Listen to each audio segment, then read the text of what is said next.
CCL action!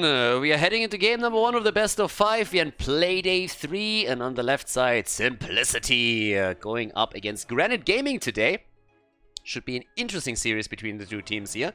Granit Gaming in particular had some exciting first 2 play days, but let's introduce our players first before we dive a little bit deeper. We got Collusion on Stukov, Wit on Anubarak, the European player in the North American lineup over here, with Kyo on Dehaka, Hosty on Sylvanas, and Lutano on Genji. On the right side of the map, Nintori on Diva, Svamgrota on Cassia, Skog on Johanna, Nick on Kerrigan, and Henning is playing Karazim.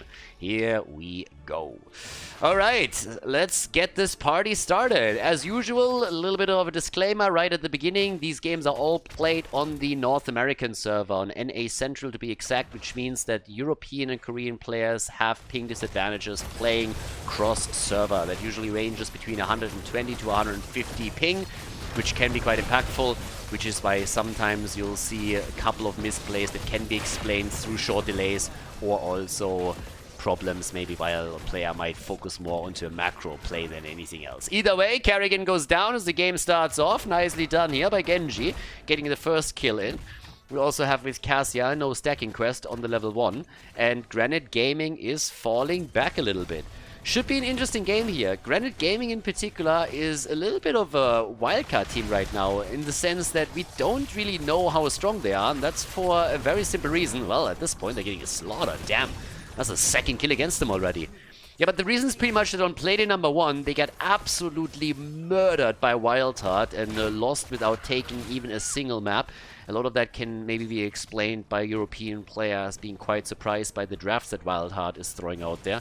The NA players had actually quite a bit of fun watching those games and stating later that they've been used to those Justin drafts for a long time now, and they kind of expected it. Whereas for the Europeans, that was something that they just didn't anticipate in the slightest. So Granit Gaming didn't take a single map against the team. But on the second play day, it was a very different story, because Granit Gaming came out swinging and showed the Sidestep Kings who's boss, and took them down without dropping a map either. So they are heading into play day number 3 with a 1-1 match score. And a similar story is also ready here for Simplicity. The interesting part for Simplicity is that they actually lost to the Sidestep Kings, and they only took 1 map. So the results have been a little bit all over the place for both of the teams, which I would say was even more so crazy for Granit Gaming, given the 2 completely opposite results that we saw from them. But now in Playday 3, of course, they have to slowly try to get a bit farther ahead here. Simplicity on the first map now has control over both of those shrines on Dragonshire. He's going into a dive build with the Anubarak, going straight into the Underking right over here. But yeah, talking about Underking and them engaging, they're trying to do exactly that. Henning with his Karazim plays already jumping out, as traditionally the Iron Fists on level 1. Nick down here with his Kerrigan needs to be careful. And he's of course the Kerrigan master. His Kerrigan is feared in the European scene, and he has already shown a couple of strong games on the North American server as well. But as highlighted earlier, with a bit of delay here, he needs to be more cautious with his Kerrigan plays. And now the rotations are coming from Simplicity, and they're doing a great job putting the pressure on. Lutano has a bit of a death wish apparently. Nice attempt by Nick. Oh, and here's the kill. Oh my god. That was a clutch one. Nick actually putting the stun over here, anticipating him to jump out, but instead Lutano, as you can see, is trying to go for the kill. Can't quite get it, and Nick barely survives and is able to take him down. So Genji diving a bit too deep and getting punished for it. Finally a kill for Granit Gaming. And with that, we're now heading slowly towards level 7 talents right here. A little bit of a poke happening at the bottom right now. And the CCL, the Heroes of the Storm tournament here, is continuing with even more action. Of course, every single week we have 4 matches. And a couple of those have already been played out here. But even in 2020, we still have Heroes of the Storm competition and tournaments. Quest completed for Jojo. Kill against Stukov. They're diving in for it. Wit is getting attacked too, and is getting pushed back immediately. On the run as we speak, and that is the end of Anubarak, more or less. He doesn't die. For a second I thought he might still. But nope, no damage over time. He has... Wow, I was actually about to say, is it the end of for Nubarak on the lane for now, because he has the Hearth back. But he still had the Fountain up, and therefore is able to stay on lane. So doesn't even have to Hearthstone back. He can't get the kill. They got the one against Stukov, but couldn't follow up with a second. I thought they'd at least get some additional pressure on the map by sending him back home to the Nexus, but not quite. They are still taking the camp at the bottom of the map. But also another one is up that could technically be invaded by the blue team. Simplicity is attempting to use Hosty with the Sylvanas to push through the middle and take those towers down. That didn't quite work for them. But let's see how much deeper they can go right now. We already have that camp doing work at the bottom of the map, and finally Simplicity is reacting to it too. With the level 7 talent, we now get the Subterranean Shield. We have, as mentioned previously, Johanna completing her quest on level 7, so that was kind of neat. The Haka still at the top. And having a global on the map is always nice, especially for the later stages of the game. But we still have pressure around the Dragonite from both teams, and it's mostly Simplicity that really controls the two shrines here. Whereas Granit Gaming is focusing the camps now and still try to keep Nick alive, because the aggression is continuously jumping on Kerrigan. But the turnaround attempt, as Henning and Nick are both getting ready to dive in with Johanna. Not really pulling that off yet, but also more aggression towards Genji in the middle of the map as Svamgrotta is getting some damage out. That's a bit of a poke battle right now between the teams. Everybody's trying to do structural damage. The bottom lane has already been opened up by Simplicity. Towards the top lane we see a similar picture from Granit Gaming's perspective as they took the wall down. They're actually attempting to invade now on the Siege Giant camp. And since the Haka is holding on to the top lane, it seems like they are getting away with this one. Wit could jump in, decides against it. Good choice. They didn't have the level 10 as the camp was dropped. So now we have the 7-sided strike. Nothing crazy coming out. Still the isolation over here as you would expect. We've seen a few players head instead into adaptation, which was always a bit of a strange one. But at least here it's all about the isolation plays. We have a heavy melee setup for Granit Gaming. So isolation and potentially also then later on the 20 upgrade will get a lot of value here. X-Strike coming out, Lutano moving in again, the drag. Also Sylvanas with a follow-up, trying to use the Veiling Arrow, but they can't shut them down, they can't get a kill. And now D.Va has taken the shrine at the top, turning this into a pretty difficult situation for Simplicity. And Nubarak is moving down to the bottom of the map and is trying to retake one of the shrines. But in the middle we have 4 heroes. They're going for Lutano, and he's dying for it. He's dying for the interrupt. He denies the Dragonite, but that is the end of Genji. So a solid kill from Granit Gaming to kick this off again. Starting to take a slight lead in kills. Double shrine is taken, but Svamgrotta is already on the point. People, by the way, are still a little bit confused about the name here, and sometimes are jumping in, well, doesn't he have an actual different name? Reason is pretty simple. Svamgrotta is actually called Svamgrotta, but once that they joined Granit Gaming back in the days, he had to use the GG tag towards his name. And since Blizzard only allows so many characters in a name, he had to drop the last one. So instead of just dropping the A and having a double T at the end of the name, he just used the Svamgrut, but the actual name is Svamgrotta. For some reason, that still confuses some people that don't really know the European scene well enough, but I thought I should point it out every now and then. So Svamgrotta in this case, he retook the bottom shrine. Now they have to, of course, fight to keep him alive here. The Haka topside died, and Kerrigan is now moving in, but they're looking for more, and they might even get a Nubarak here, but the cocoon is out. They're burning that away, and Henning is now trying to follow up on the damage that was already pressured out by Cassia. So they go for Wit, but he escapes again. And the Haka has moved back to the top lane and taking the shrine right here. Yep, nicely done. Okay, Skrog and Lutano are still fighting it out there. I mean, Lutano is just like poking away the entire time. 13 talents are now ready. Calm down a little bit. We had a lot of aggression at the middle of the game, but now it's starting to get a bit spicier. It's mostly about camps that we are seeing the moves being made here. The level 13 talent for Granit Gaming is also giving them a slight advantage. That means Simplicity doesn't go and try to fight aggressively into them. But now that they have their own level 13 talent, they could try and make that play again. Especially, of course, with the level 13 on Stukov and the added chance of locking a target down even further. That's something that Nintori definitely is not going to be too happy about, so moves away immediately. But here comes the aggression as Kerrigan is looking for the lockdown. Then again, Sylvanas counterplaying that with a Wailing Wailing Arrow. They started to go for the next track, and a big move from Nubarak as he gets the stuns out. But they turn against the Dinosaur again, and Cure goes down. That's kill number 5 for Granit Gaming as they look better and better right here. They take control, slowly but steadily. They have 2 Siege Giants at the bottom of the map that are now murdering that wall. The shrine is retaken, and Karazim is sitting in the middle. We'll get some assistance from Johanna, as both of them are going to try and grab this. And nobody's even move in for it. Instead, we have at the bottom of the map a play with Cocoon, but not even that worked out. Medallion gets used immediately, but the Dragonite is already moving through the middle, and to make matters worse, top lane is also getting pressured by a camp. So this is a ton of pressure against Simplicity here. This could be a huge problem for them right now.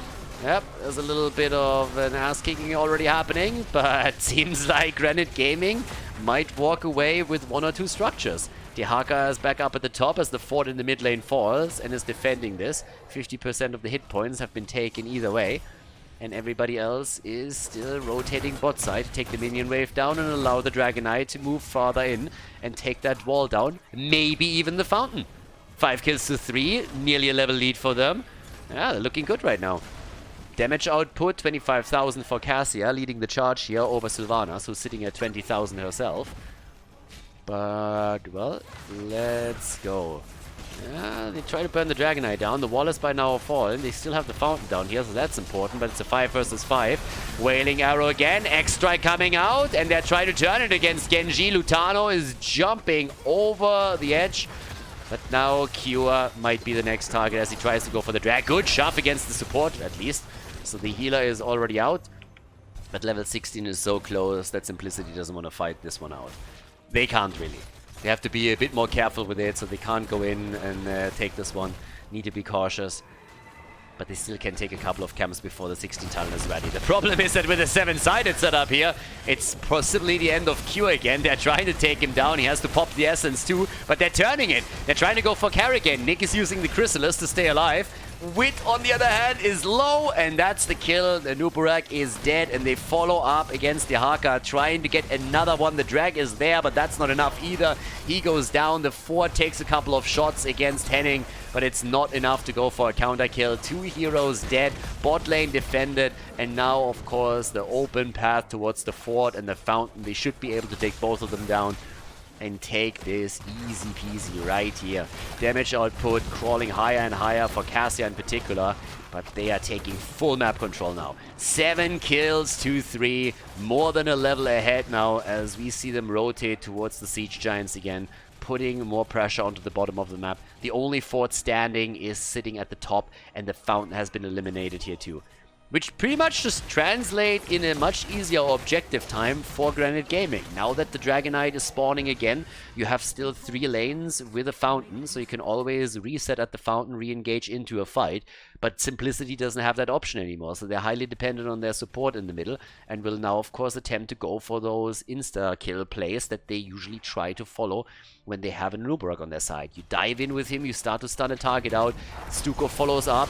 Instead, we have the turnaround against Illusion, a quick kill. He's down, X-Strike with good damage. Lutano is boosting his numbers a little bit, but it doesn't do enough. They go for Cure again, but they have to be careful. This is still a choke point after all, and they are getting low.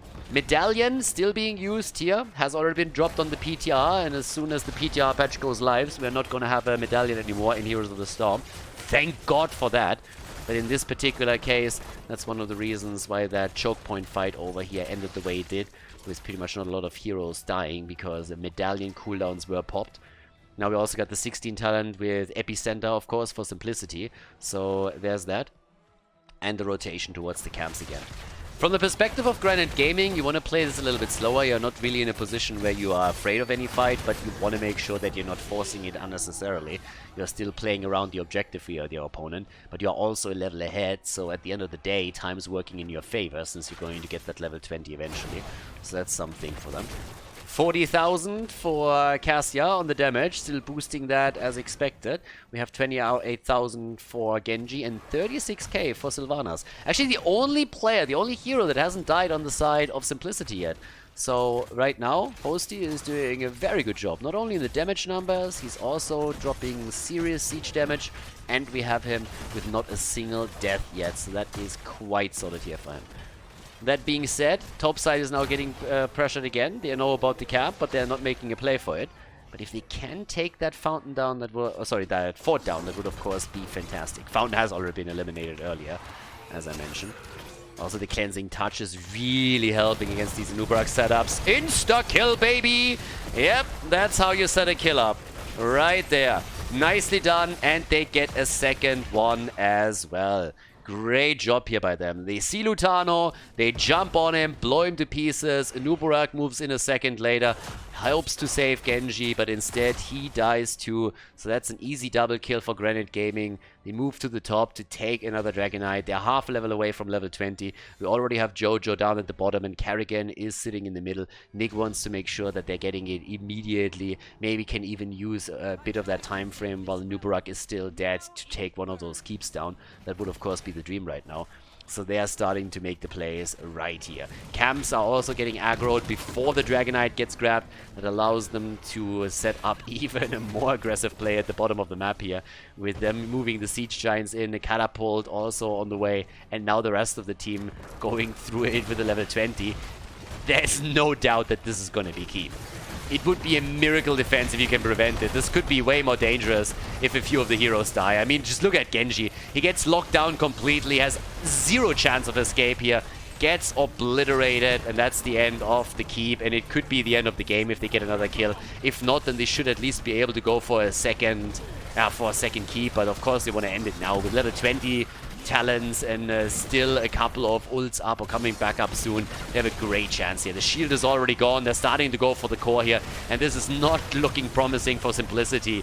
Granit Gaming, they want their first win in this best of 5, and it looks like they're going to get it. Stukov is down. They get the kill against Cassia at least, but there's too much action happening over here. The red team takes the lead in the best of 5 series here on Playday number 3 of the CCL, and they take Simplicity down on Dragonshire. GG.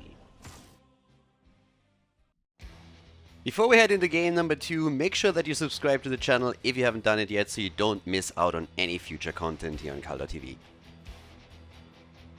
Let's go! Simplicity versus Granit Gaming, everybody! Granit Gaming in the lead in the best of 5. We got Killusion on Brightwing. We got Cure on Urel. And they're going a little bit wild over here. Wit on Varian. Ever since the buff to Taunt on level 4, we've actually seen Varian get picked a little bit more often. With Chromie, there's of course a lot of burst damage available. And if you have also Lutano and Tychus, then you can come in with the bigger they are and really burn the target down as quickly as possible. On the right side of the map, Nick again on Kerrigan. So apparently there's no respect for his hero. We got Svamkarota on Hanzo, Henning on Stukov, and Nientori on Diva, and Skok is playing Imperious. Alright, it's party time, baby. Right now we got on level 1 the quarterback. Until now, that was actually a build that was only played by Nick when he played Tychus, so I actually like that Lutano is adapting that style as well and moves a little bit away from Press the Advantage, which I still am a huge fan of, by the way. That brought Tychus back into the meta, and I really like that. Now the Fruit Fly is down at the bottom of the map, is currently on the bot lane, whereas Diva has already taken all the way up to the top.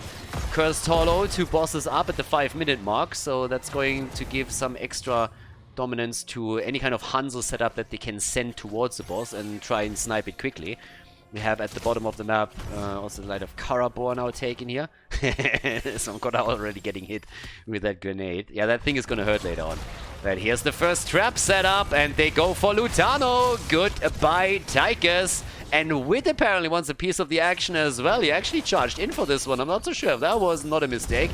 I think someone just committed Sudoku over here. There's the Impale, and that's the kill. Bam, easy peasy double kill. Nicely done. Good job by Granit Gaming. They won game number 1, and now they take a small lead on the second map as well. Yeah, job well done. Middle of the map now, still a bit of a pressure play. But again, Nick's Kerrigan not being banned out, and he goes on it immediately. I still have to say, though, that with the lineup that's getting played here by Simplicity, you can really tell that they have a similar idea of what they were following the pattern that they were trying to follow in game number 1. With an Anubarok Stukov combo, the idea is to really just go for a target and try to take it down. And it's a similar story that they are trying to pursue here too, because you want to go in with Varian, get that taunt out. I would expect that we're going to see the bigger they are here from Tychus, and then you just follow that up with some Chromie burst damage and Bob's your uncle. So that's kind of what you want to go for here.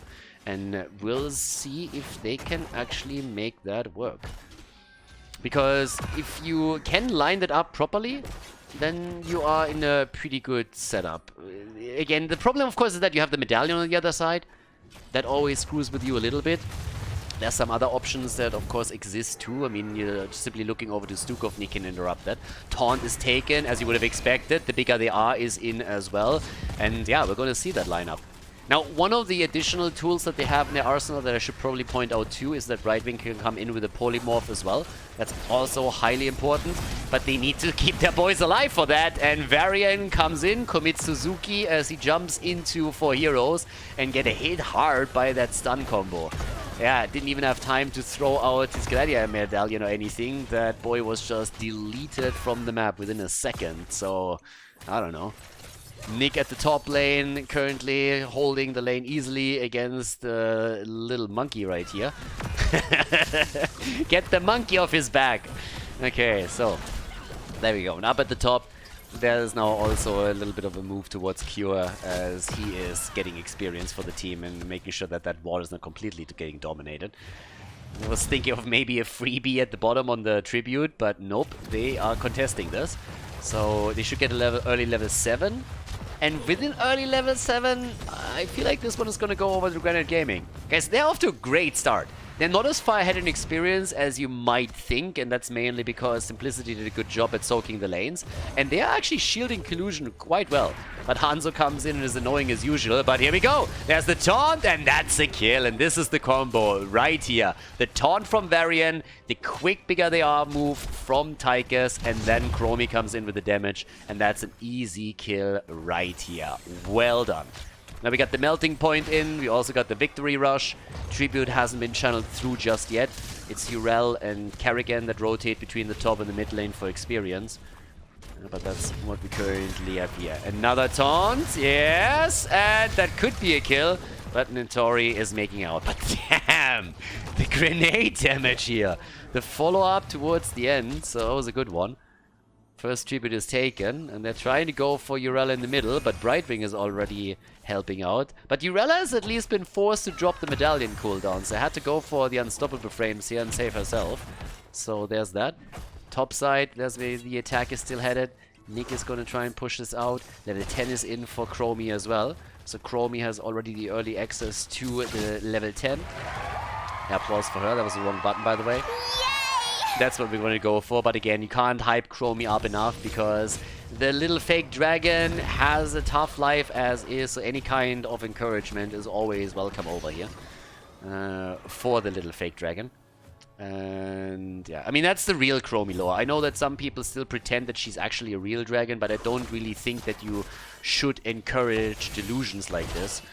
No self-respecting dragon would ever take a form like it, so there's that. But again, some people also pretend that Brightwing is useful. You can't have it all. Some people will just be crazy. Either way, now that we got Skog over here, defending solo, the wall falls. The next tribute is up, and that's where we're gonna see the real fight happening. Pretty much every single medallion is up. The only one that has been used is on Urel, nothing else. Poke is obviously nearly endless for Simplicity, with a grenade, with Brightwing, with also Chromie more so than anything else. So they really need to shield that. Having a kill in the fight would probably be the best thing for them. But there's a level 10 already. Still, not everybody is here. We've got a couple of heroes in the middle, and Cure has to jump out as Nick is looking for another victim. Has, of course, a few stuns that he can now also contribute to any kind of fight. Order is already used, and they gave it up. Damn! Arrow completely missing. Beautiful arrow camera catching everything as our observer, that's me, catches all the action. The fight itself, really not really as spectacular as you might imagine here, but this is actually one of the first games where we had no meme strike but an actual arrow. So, 1 kill against 3 over in the game. Even Odin got popped. I mean, everything got popped in that last fight in terms of ults, you would think. So it was a little bit nuts. But without the arrow connecting, there was little that they could do. And now it's time for the boss, as everybody is just moving in for that. We got Hanzo with his level 4, chipping in some extra damage down at the bottom of the map. Similar picture, as Simplicity is trying to do the exact same thing here. And, well, that's easy bosses on both sides. Should drop the bottom fort, considering that the wall is already gone. Top side, there's still a bit of a defense there, but even the minions are taking the gate down. So they might be a little bit late to the party, but both of the teams follow up with a Bruiser Cam pick. Blue team, red team do the exact same thing here. And Imperius is the only one down at the bottom of the map that is trying to go for the defense. And gets stunned! Yeah, we saw that. We saw that, Skork. That's one of those moments where you hope that nobody sees it. But no, my friend, we did. We did. Oh, big one. Second arrow. Okay, so explain that arrow a little bit. This is one of those typical arrows that you can YOLO out when you feel you're gonna get the ult back for the next big team fight anyways. So it's a little bit of a high risk, high reward arrows, or let's say call it low risk, because again, you anticipate that the ult will be back by the next fight. So it's an arrow. If it connects, it's great. If it doesn't really matter too much for you either way. But this is actually one of those things where I always feel that having a bit of a bigger ping coming from the European side is also a slight problem for them. So there's that. They're going for Varian over here. Can they get that kill? They're trying. Chromie is ready though. Spears in. And Wit gets the heal and moves out. Big shove coming through from Stukov.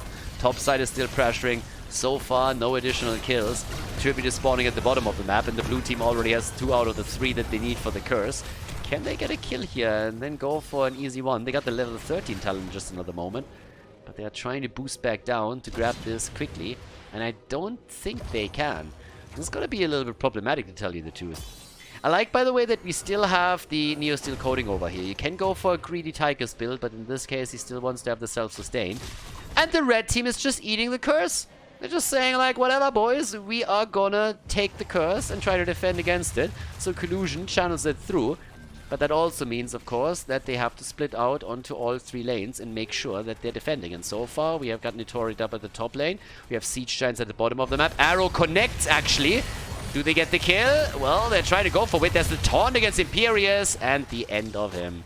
So opened up with an arrow from Svampgarota, but then the turnaround. And now it's the end of the frontline tank, and this game is starting to flip. It was a great opening for Granit Gaming with the 3 kills to 0, but now we are starting to see some action from Simplicity as they lock in another kill, this time against Hanzo. The fort in the middle is going to be destroyed, and with the rotation of Urel towards the top, it's likely that the 3rd fort is falling too. Mid lane is getting attacked even further though. They want to burn the wall down to get access to the keep directly. And if they can take that down too, that would be the dream right here. 19 seconds, they'll still get some value. I mean, Varian is already moving in too. And it's party time. Yeah, this is actually much better setup now for Simplicity. It looked rough at the beginning of the game, but they turned it. Yeah, they definitely had their IGN moment over here. 6.5 out of 10. We got 3 kills on both sides, but nearly a 2-level lead for the blue team, as they are starting to take a significant lead that could also lead to them winning this game. Then again, some of the experience is going to be, some of the gap is going to be closed, simply because there's a double wave at the top that D.Va is now soaking, and Nick is doing very much the same thing at the bottom of the map too. So there's that. And let's see how far they can go with this. Damage output, give you guys a bit of an idea. Hanzo is sitting at 19,000. Nobody else is even coming close, honestly, on their side. I guess Skork with his 14k is the closest. But just look at the difference with the bigger they are setups and those grenades from Tychus. He's at 27,000. Following up on all those variant taunts is definitely paying off for him. And he's helping them to chunk these targets down. And guys, the draft that they have here is actually something that I have been recommending to amateur players within Heroes Lounge for a long time. If you want to go for one of those sniper combos, pick that variant. Even before that draft, you could make these plays. You just need to make sure that you have good burst damage behind them. And with Chromie and Tychus bigger they are, they definitely do. So this is exactly that kind of setup. You need to go for kills with it. You want to go for team fights, but of course you have to be the one engaging. Arrow comes out again. They're trying to turn it against Imperius though, and he's dead as Tychus connects another grenade. Easy one from him right here. That was well done. And now we have, of course, another push from the blue team for the camp. They move in for this one. Easy pick on the Bruiser camp. And map control is completely in their hands now.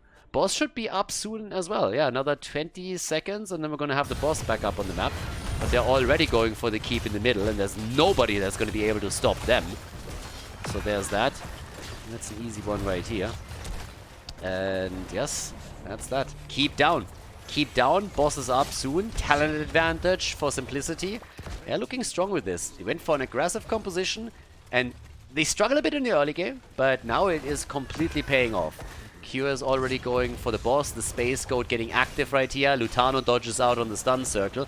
Right wing at the bottom of the map. Nintori is sniffing it out, so that at least they know what's up.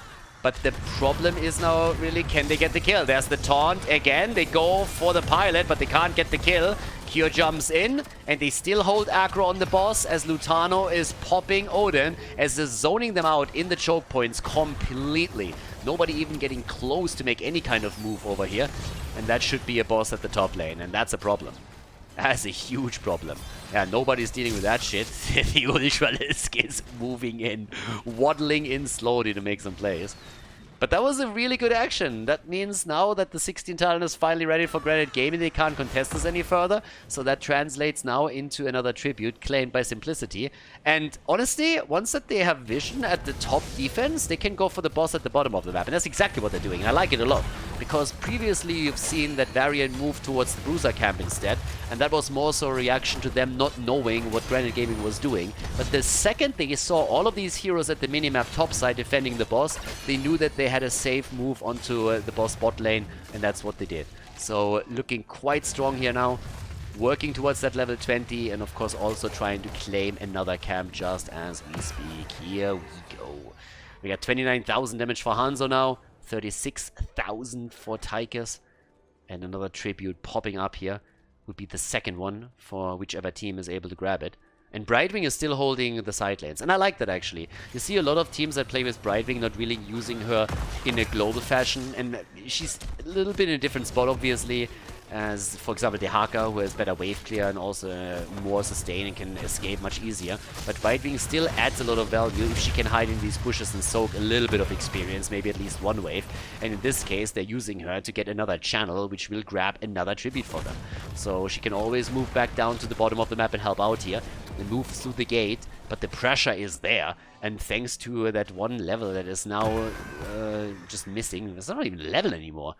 But they need half a level for level 20. That Storm talent is going to be brutal. So top side, still some pressure. Collusion moves back. You don't want to overdo it and overstay your welcome on the lane. But thanks to the minimap DLC and the vision that they have at the bottom of the map, Brightwing is not risking committing Subaru anytime soon, and therefore can just move back whenever there's need for it. Yeah, but Storm Talents will definitely trigger an attack. With Storm Talents, they're going to try and make some plays here.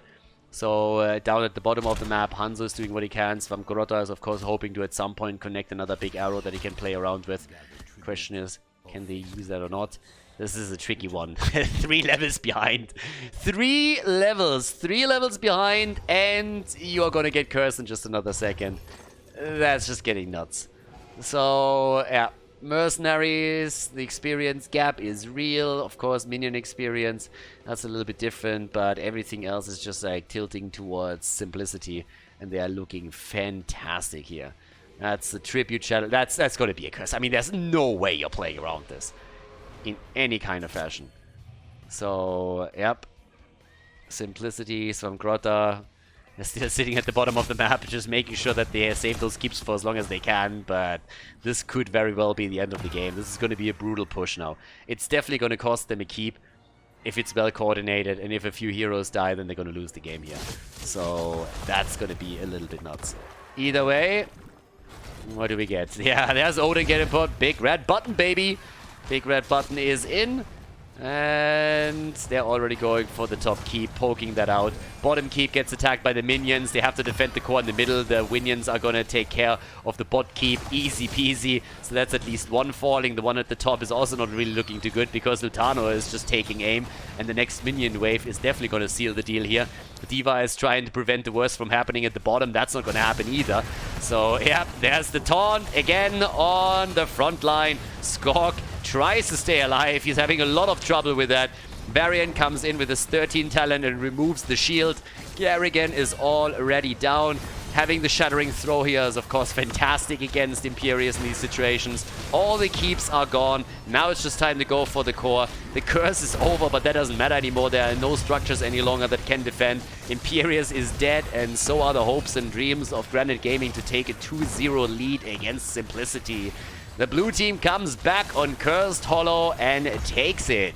Ties the series and forces game number 3 on even footing. Nicely done. Well played. Now let's go into the third map.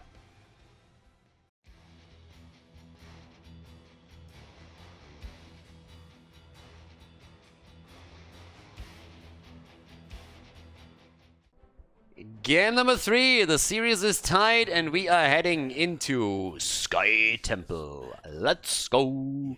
On the left side, we got Collusion this time on Lucio with Cure on Diva. Host is playing Falstad. We got Lutano again for the second time now on Tychus. And Wit is playing ETC. On the right side of the map, Granit Gaming with Henning on Stukov, Nick on Greymane. We got Notori on Sonia, Skog on Diablo, and Svamgrota on Medivh.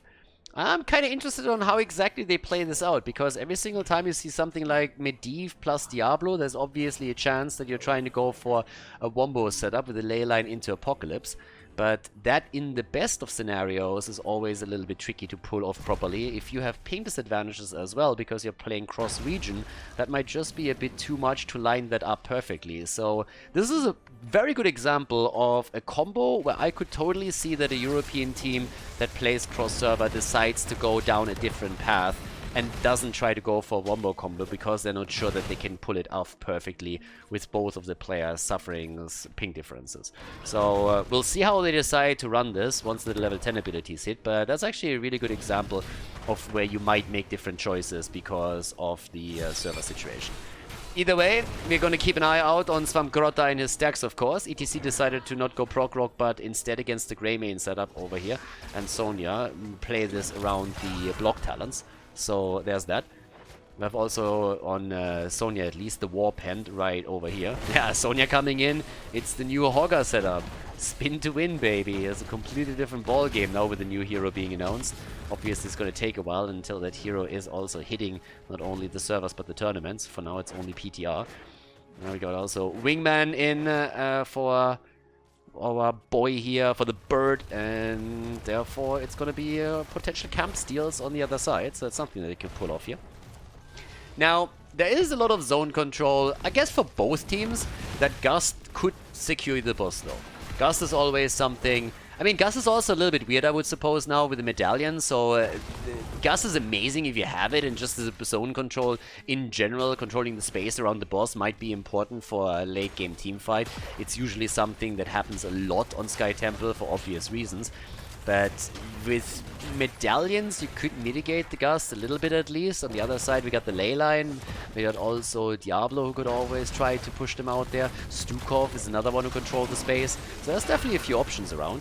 This time, without them running Varian, by the way, we have a slight change in the build for Lutano. So he's actually going into the stacking here within the rhythm on level 4 for Tychus. Doesn't want to go for the insta blowout against heroes. That's what we saw with that Chromie and the bigger they are combo. But since there is no additional burst damage and also no proper stun in the same vein that what Taunt provides you with, they are making a different decision here.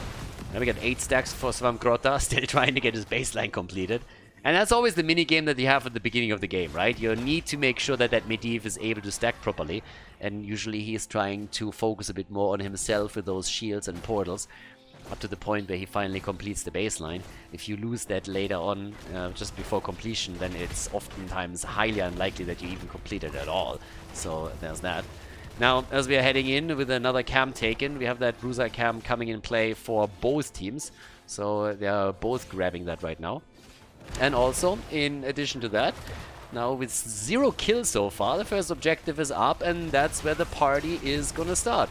Right there. So, top side is currently getting claimed. Collusion is starting to take a few shots for the team. Down at the bottom, on the second temple, we have still a bit of action going on with Diablo being chased. Sorry, ETC being chased. Going for the medallion. It's waited out properly. But D.Va and Greyman are still rotating between the bot and the mid lane in an attempt to get an experience advantage that might translate into an early level 7 talent for maybe a positive teamfight here, teamfight advantage. So right now, blue team seems to take a slight lead with the level 7 talent that's in. That gives us also another talent straight up into the grenade for Tigers, plus of course Boomerang for Falstad. This definitely being a build where you could theoretically go into Lightning Rod as well, but if you're looking for wave clear on the side lane and just general burst damage in team fights, then of course Boomerang is still the way to go. And that would help them also to keep control over the top lane before the second objective spawns, which is oftentimes a play you want to set up when you're running a global. Temple in the middle is nearly taken down, so they don't have it completed quite. We're going to be there soon. Yeah, Svamgroda is moving in, stacking a little bit more. It's not really getting a lot, honestly. He's sitting at 9 stacks only. Yeah, they're making the play for Cure now instead. Also, Svamgroda attacked, sets the portal up, and they make it out. The final shots go over to the blue team, though, as they continue to take that lead. Yeah, and with that, we have our first objective over, and that leaves us with Siege Giants on the map that the two teams will most likely focus on. Diablo's already at the side trying to check this one out. Can't really set up a play, there's nobody else there either, so he's just telling guys they're going for the Siege Giants. But they still try to go for the damage here. Lutano gets a lot of stacks here. That was actually a really good move by Wit too. He allowed him to get those stacks by sliding behind Diablo and then pushing him back with the face melt. That allowed Lutano to get the full in the rhythm trade through. And that puts him onto 30 stacks right now. So that's a pretty decent amount. And early in the game, this is the most important thing.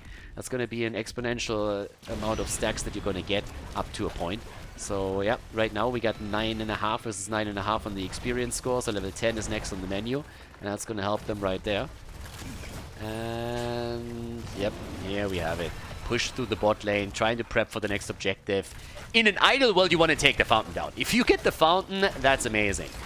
Then you take lane sustain away from the opponent.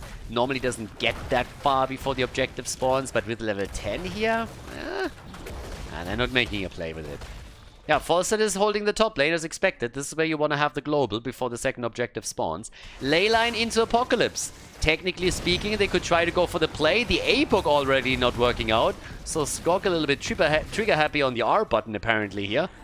A little bit surprising. I'm not quite sure what he was trying to do, but it didn't really look like he had a good setup for it. I'm not really discounting that he might have accidentally pressed the button, but he could have also just tried to go for a normal comp. But if you set this up, normally you want to wait for Medivh to initiate, if they want to go for the wombo. Either way, it didn't work out, and now they are out of the target, so there's that. We'll see what else they can do. Okay, so mid lane, still a bit of pressure against the structures, and I gotta say, Granit Gaming is pressured here. Medivh is still trying to stack, but he's only sitting at 16 stacks right now, so Svamgroda needs to be very cautious. Now that the level 10 abilities are in, it's going to be much more difficult for him to get close enough for proper stacks. They're not behind talking Medivh! No! Oh, the kill! Nice move! Great move by Wit, setting this up, and that was totally worth the heroic ability and the cooldown. Medivh sits tight, there's a slide, there's a mosh pit, and that is the end of the stacks. He gets reset back to 0. They can easily take now the camp at the top right with the help of Falstad in particular and his wingman. They are now probably going to take control over the bottom temple. Top fort is already destroyed. Well, most of the shots went over to Granit Gaming, so that's good for them at least. They're trading a little bit here. But mid 4 taken down, top 4 taken down. The only structural trade that Granit Gaming got was the bottom fort of Simplicity. And now the blue team is even pushing for the third with Odin over here. So yeah, good start for them. Leyline, where's the APOC? There it is. Yeah, and they get at least one stun, but even that doesn't help them. Made the coordination work at least on the stun, but only ETC got hit by it. So that didn't really do as much as they were probably hoping for. I think they wanted to at least get one kill here, but they couldn't really. They defended the fort though, so there's that. You keep the fort in, so yeah, that's already sweet. That's at least one play that they can make. But anyways, now that we got... This is kind of frustrating for Medivh, I suppose. It's a single kill in the entire game, and it was him, the one hero that wasn't die here. didn't want to die here. Giant Killer comes in. A little bit of a hybrid setup now. Not going for the level 1 season marksman, but still dropping the Giant Killer to attack the frontline heroes that are going to be far out. So some extra damage for them. Falstad is a problem, honestly. Falstad is really a problem for Granit Gaming. As the game continues, now that the blue team is ahead, he will make sure that there's always going to be macro pressure against Granit Gaming. And for them, that's really, really dangerous. We got Greymane, not with the bullet, but instead now trying to go for the throat against the squishies in the backline in particular. Of course, he wants to go for the bird whenever he can. With the 13 talents, we also have the spray and pray. So not going for the Neo Steel coding, playing a bit more of an aggressive setup this time. And not allowing himself... Yeah, a bit more greedy. Not going for the panic button that he would usually have here. Level 13 talents. That's the Viral Infection. And we have a double setup on the temples now. Now, Swamgoda on Medivh can of course still double check what's happening, but the more time he spends in bird form, the less time he has to come close and get maybe another stack for his baseline. He's only sitting at 4, so to be frank, I don't really think he's going to complete that. Unless we're talking super late game, it's going to be pretty difficult for him. So, yeah. Okay. Oh, good Wallstone against ETC. Can they follow up on that? I doubt it. Skog instead seems to be fairly outmaneuvered. But here's the ley line setup again, and it didn't work out at all. ETC also popping the medallion here. But yeah, it kind of illustrates what I've been talking about previously. If you have ping problems, that might be a tough combo to pull off properly. And even if they can land these stuns, it just doesn't seem that the damage is there in the time frame where it needs to be. So now another fort goes down at the bottom of the map, and we're not even talking about the bottom temple, which so far hasn't even been touched by either team. Everybody is focusing into the mid lane, onto the mid lane instead. They try to make the play for Sonya, but Nintori is trying to spin the win out of the situation, and so far that works out. But yep, there we go. Attack in the mid lane, False is at the bottom of the map. And just look at the minimap situation. I mean, honestly, we're talking mid-fort, and there's already keeps getting attacked by the blue team. They're looking absolutely fantastic over here. It's getting kind of nuts.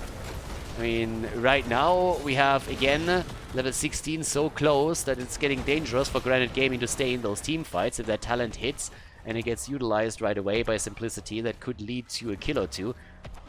And the game is a little... I mean, again, the game is quite weird if you think about it, because we only have a single kill so far in this game, but we have a massive advantage now for one of the two teams, just simply because they were able to take the structures down, to have better rotations, to use the global, and to go for the objective in a good fashion.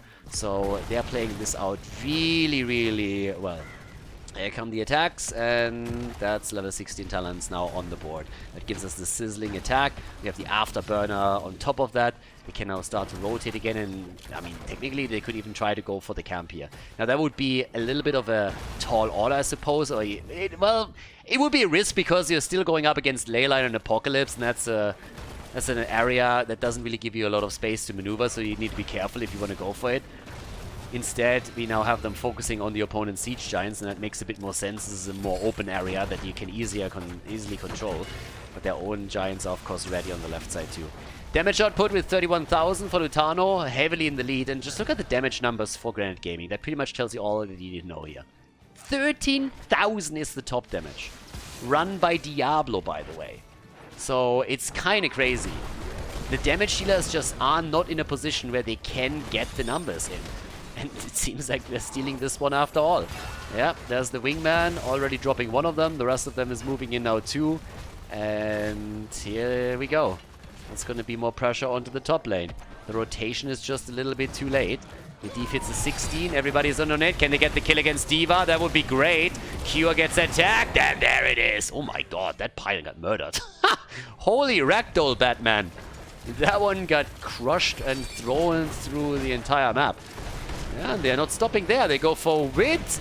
Oh, ETC is... Wow. Try to go for the bullet portal. And they can get him. Nice. 1 kill, 2 kill, 3 kill. Okay, Granit Gaming back to business. But they're getting globaled right now. They go for boss, and so they should.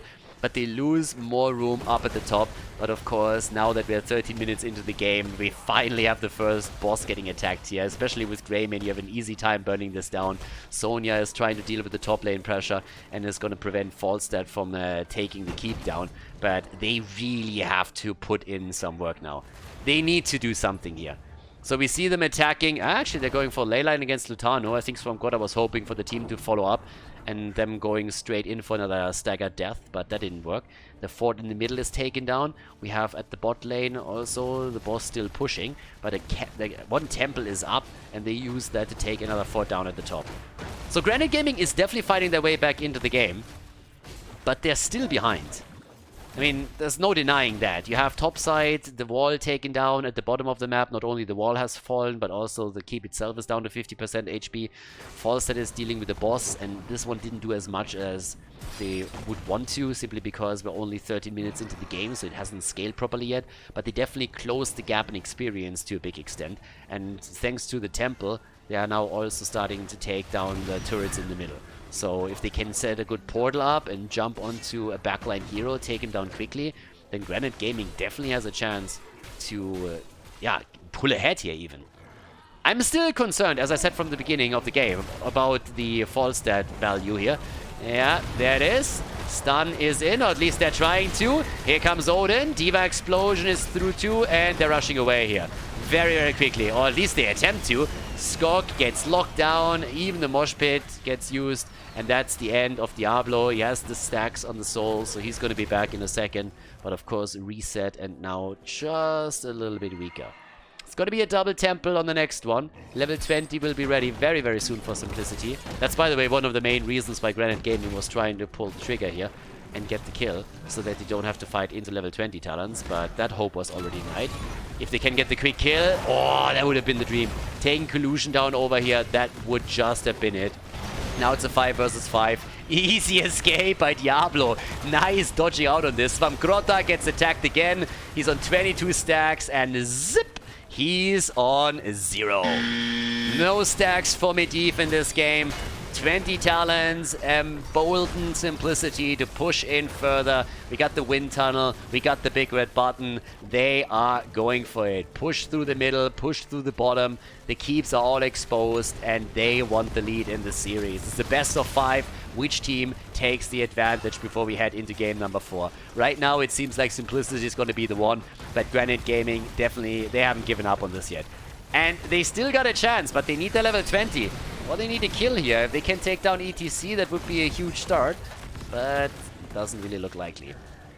2 of the keeps are down to 50% HP. The bigger problem is that now with the double temple spawning, if they grab both of those, then structures will fall all over the place for Granit Gaming. They don't even have any top towers or gates anymore that can soak some of the temple shots. In the mid lane, of course, it's a very bleak picture too, as you can see here. So that's going to be the end of keep number 1. And now with D.Va taking over at the top, it's pretty much happening there as well. Composite Spear comes in. Not playing it safe with Sonya. They go for the action. Not a lot of stuns happening, but they're isolating Wit, or at least they're attempting to do that. One keep is down. The one at the top is soon going to fall if D.Va maintains the position on the temple. And in the middle, the red team is taking over. They're still looking for fights. They need kills. They know it as well. But D.Va's position eliminates another fort on the map. There's pressure at the bot lane now with the Siege Giants. And look who's back to business. It is Falstad. Falstad coming through, applying the macro pressure that I highlighted early on. And they are going to lose another keep here. They're going to be down to only the core, and that is just a disaster. Can Granit Gaming fight back? Well, they try. They take ETC down. That's an important one, and they also eliminate one keep in the middle. So there's at least that. This one is down. Top lane gets attacked too. Tigers falls as well in the middle. That's a nice stagger death. But Falstad is trying to go for the core. He might actually be able to do something here.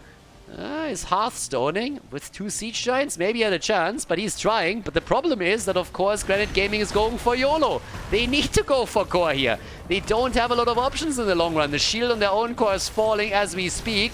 force that move back. Sonya is the one defending, but here comes the attack. This is the moment. 5 versus 3. The whole game didn't really go all too well for Granit Gaming, but maybe here's an opportunity to win the map after all. Simplicity realizes that they might actually lose this one. D.Va gets pushed back. There's the ley line. They go for the right click, and with Greymane, they definitely have a chance. They're already trying. There's no Mighty Gust available anymore. The core is down to 60%. Guys, this might work out for them. The bird is dead. The bird is dead. Granit Gaming is coming in. Greymane down. They go for the core and they actually take it. They actually turn it around. 6.5 out of 10, baby. No combat mechanics. It's game. Granit Gaming in the lead in this series.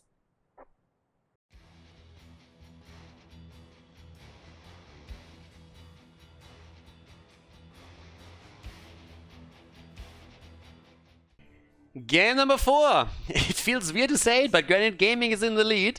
They came in and, yeah, won the last team fight. That's all that you gotta do there. So Simplicity going down in flames on the core after they pretty much had a fantastic game up to that late game there.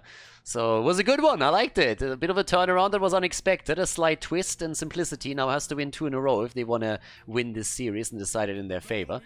We have right now on the left side Killusion on Stukov, Q on Malthael here on our 4th map, Hosty on Chromie, Wit on Varian, I have seen this style before, and Lutano on Greymane.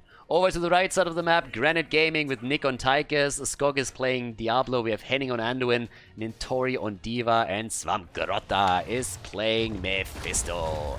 Yeah, it's party time, but the Varian setup is back. They really like to play that taunt Chromie style. This time they have Greymane as another damage dealer, so we're not seeing Tychus with the bigger they are, but instead we can, for example, have them play out the bullet. They also have on top of the, I mean, honestly, this is a snipe setup that is just scary as fuck. I mean, just look at this thing.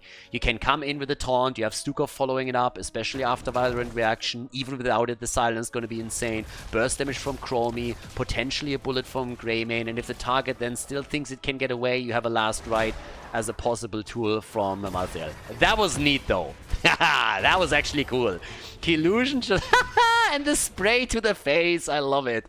Sitting on the mount, and the second that Skog is trying to dash in towards the minion, he just says, nope, not on my watch, moves back, and then retreats and sprays. That's exactly how you play that. Baited, baby. So, yep, well done. Top side, Lutano and Cure, there's a lot of rotation going on as they're trying to go for experience.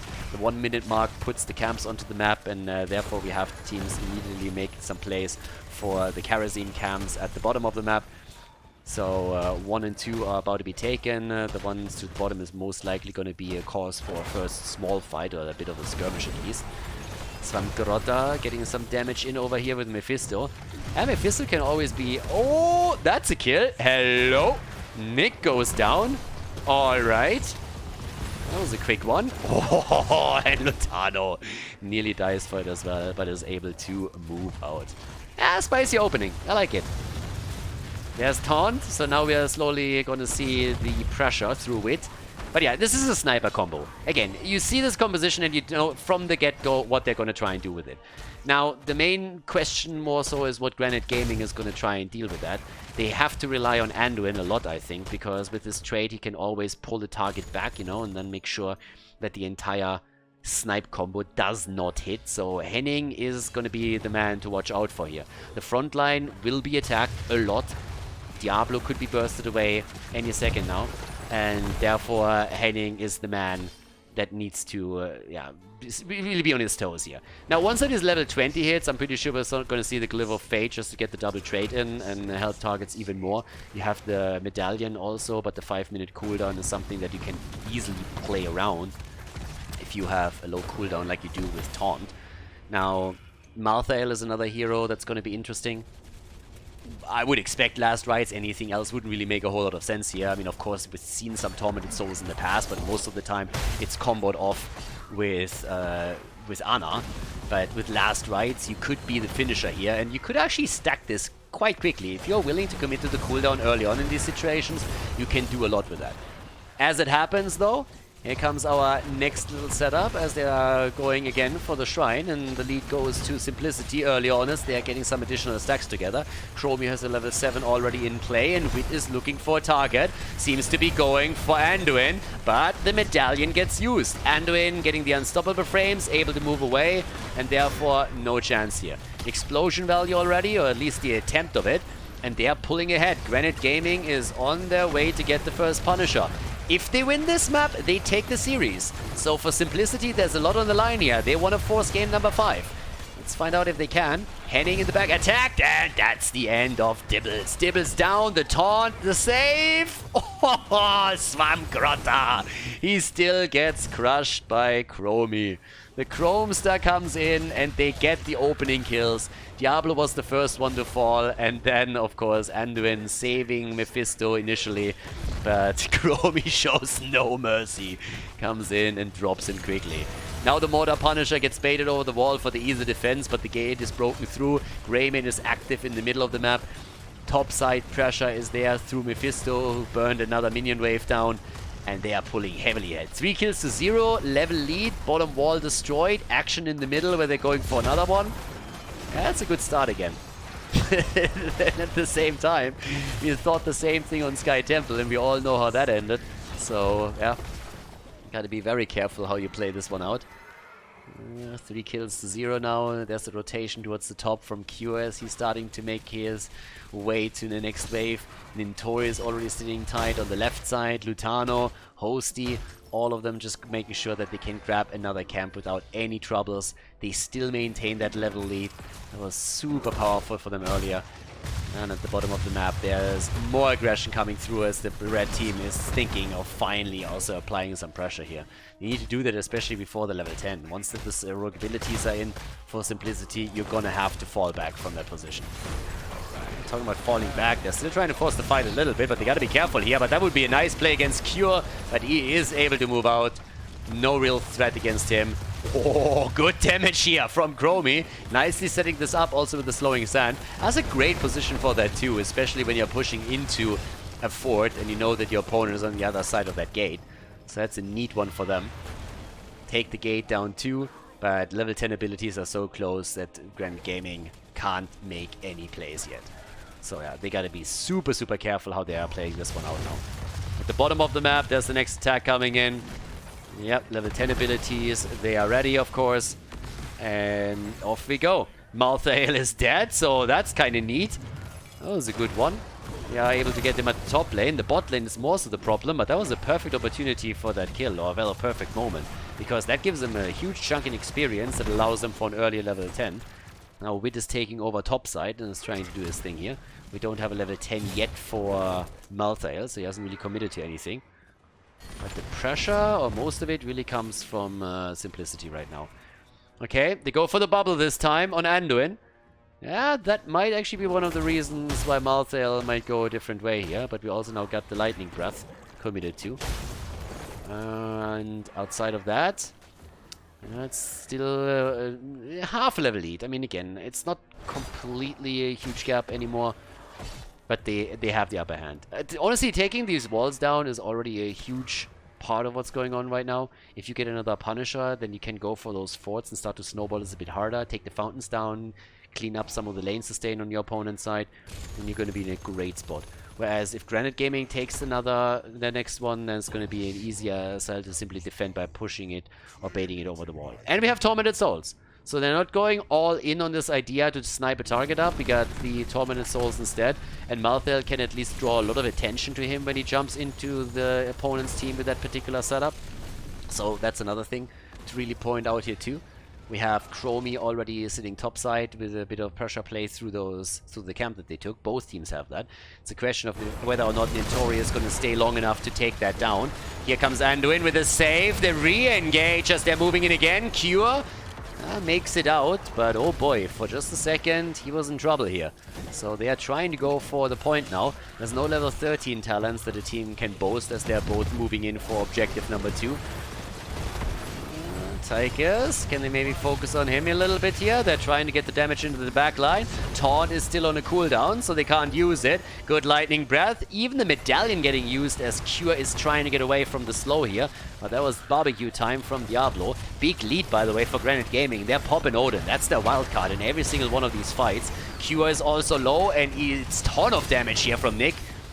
Yeah, Chromie is still firing away, but thanks to Odin, they should be able to grab this particular protector, the Punisher.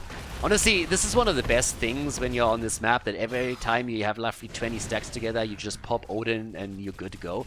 Similar reason why in the past we've seen heroes like Alexstrasza picked on the North American side quite a bit, because the Dragon Queen fulfills a very similar purpose. They're even waiting it out. They're staying it out at 39. Go for the defense first, have Nick defend the bot lane. He can push that out, and of course any kind of pressure towards that middle is gonna secure them the Punisher over here. Yeah, there's the inevitable end. Level 13 talent is now taken for simplicity. Shattering throw once again, and here we go. Starting to make the play for the fort in the middle. At least breaking the wall down. That has to be one. Take the wall down, that has to be the first step for you. So here we go. There's the bait. And they're breaking through that quickly. They even have a camp lined up with it. That's one of the cool things that they could do, because they were so far ahead that they could stall out the final pickup on the Punisher. So yeah, off we go. Starting to take that down, and they might even walk away with the end. Oh well, if they can get the kill here. Cure jumps into the back line looking for kills. There's a taunt against the D.Va mech. Can they go for the pilot? Oh, they might just be able to. No, Nintori is safe. Yeah, still the 3 kills to 1. 13 versus 13. 240 hit points on the fort in the middle. Oh, yeah. And again, they hold on to it. It's the only thing that really matters to you at the end of the day, because yeah, that's all that you need in order to prevent catapults from spawning on the opponent's side. So, still lurking around the bottom camp. Honestly, Hosty is doing Hosty in general is playing some seriously solid games. Fantastic games here. And we now have him also using the slowing sand just absolutely perfectly to shield that camp, make it really difficult for Granit Gaming to engage in any way over here. 14 versus 14 now on the levels, and both teams still just looking for a chance to get a kill. But especially in the late game, Simplicity is going to be really careful after what happened on the last map. They can't go too hard here, and they know it too. But over here, still the attempt to go for a kill. Instead, it's the top lane, where Malthael falls as he gets ganked up by D.Va and Tychus. The battle at the bottom of the map, on the other hand, is still unfolding, and Mephisto, unfortunately for him, misses the ult here. They're poking this out as much as they can, and they're getting some serious damage on the Diablo. The problem is they're really starting to lose also lane experience now, because Granit Gaming, after they got the kill on Malthael, has now pushed into the middle and the top. In the mid lane, the fort was destroyed. At the top lane, they take the fountain down. That's taking lane sustain away as the next objective spawns top. D.Va is not staying too long here either, so they can't punish her for it. Instead, the fort has now fallen to 50% HP, and that's a really good setup for the next objective. 24,000 damage for Mephisto, 30,000 for Greymane. Yeah, there's a lot on the line here. This is Playday 3 of the CCL. This is really where things are starting to shift a little bit. And map wins are, of course, one thing that's important too. But you can't forget that both of these teams have won and lost the series in the first 2 Playdays. So this will decide which team is moving towards the upper parts of the standing, and which team will have to fight to not end up at the bottom here. So, there's that. Push through the top lane again. That's the early level 16 already for Granit Gaming. Objective hasn't been announced yet. Got also again the more aggressive build with the spray and pray and the armor piercing rounds here, so both of the talents on 13 and 16 specking into overkill instead of using the Neosteel coating here. By the way, huge defense matrix build now for D.Va as well, diverting power, going into the target over here, so yeah, really heavily specking into that. 16 talents for Simplicity are now also ready, and the next objective is about to pop up, so off we go. Better position for Granit Gaming. They still have a fountain, and that helps a lot. If you can pre-tap before you head into the fight, or simply reset during the battle, that means a lot to you. But they need to save the targets first. And there's the kill against Mephisto. That's not a good start. They might lose even more if this continues. A big shove coming in from Stukov as he pushes Henning out of the fight. But now position has been claimed and Simplicity is starting to take over on the shrine itself. And even pushes for the fort and the fountain. Now, it seems like the red team is not even willing to defend here. Instead, they're just trying to steal camps away and maybe go for the bottom fort. But they're going to lose a lot here. They lose not only the fort, but that means that the Punisher is going straight for keep. And there's, of course, a push for keep as we speak. They have to Hearthstone back. They can take the camp, but that's the only thing that they can take. And they're about to lose the first tower. The gate is nearly destroyed. Chromie is trying to make it a bit harder for the red team to come out and defend with the slowing sands here. This is bad news for Granit Gaming. They lost a lot in this encounter. Now, mid lane gets still pressured by the camp. That was just now taken, but the Frozen Punisher is now moving in, and the Frozen Punisher is one of the strongest at this point. If you get a good setup where he disables the keep, then you could theoretically definitely take this, and we are only 30 minutes into the game. That's a really, really powerful push that is coming from Simplicity here. Both teams have the level 16 talents. Granit Gaming still has that camp pushing through the middle. Question is always, how much can it actually do? And there we have it. Keep is immediately immobilized. Can't do anything here. They're trying to burn the Frozen Punisher down, but that Keep is suffering. And yes, getting completely zoned out. Yeah, this one's gone. This one is gone. And they're pushing even further. They're looking for a kill. They're trying to take Diablo down. They're not even backing off here. Now, just a quick look into the middle. There's catapults and the Khaldor is pushing. And finally, Simplicity is falling back from this. But still, this is a big win for them. Getting this keep was huge. It's going to be continuous catapult pressure through the top lane. And this all happened with Granit Gaming holding an initially better position on the top lane because of that fountain. Didn't matter at all after the kill came through. Once you get that kill, it's a totally different ballgame. And Mephisto just died way too early there. He couldn't do anything. Now we have some defense at the bot lane. As Granit Gaming is trying to push. They are slightly ahead in experience even, which is amazing for them. But in the long run, that's not really going to help them, especially since the passive experience increase is now going to be much better for Simplicity. They're still trying to play this out here at the bottom of the map. The level 20 for Chromie is already in, and that gives us the piercing sands. So more poke damage through her. Playing with the vision, making the play for another fort. D.Va's in the middle, can't really help out here. That's a 5 versus 4, so that is another structure destroyed. Yeah, things are getting difficult for Granit Gaming. Again, they made it happen on game number 3. Can they pull that off again? That's the question. Next objective spawns in the middle. Still a fountain. Seems to be the game just in general for Granit. Everybody's AFK, by the way. Mid lane's completely AFK. Nobody's doing anything here. Only camp that's up on the map is a Shaman camp up at the top, so there's that. But yeah, they're playing this very, very passive right now. Waiting for the minion wave. There's not really much more to do, obviously. And just trying to get a bit of vision is actually what we have from Simplicity, as they are making sure that nobody is waiting in the wings for someone to pass by. So there's not going to be a hero that gets sniped right away. Instead, we now have the pressure play through the middle, maybe? No, just like escorting one of the minion waves through. And it seems like both of the teams are totally happy to soak experience for level 20. Nobody wants to make an aggressive play. Nobody wants to go for a big move or anything. Yeah, instead we got Nintori moving towards the top, dealing with the catapults. He's the one that has the easiest time to escape and can just simply boost away. Everybody else is just prepping for the next camp. You want to time this around the objective. The main reason why they're now guarding over here.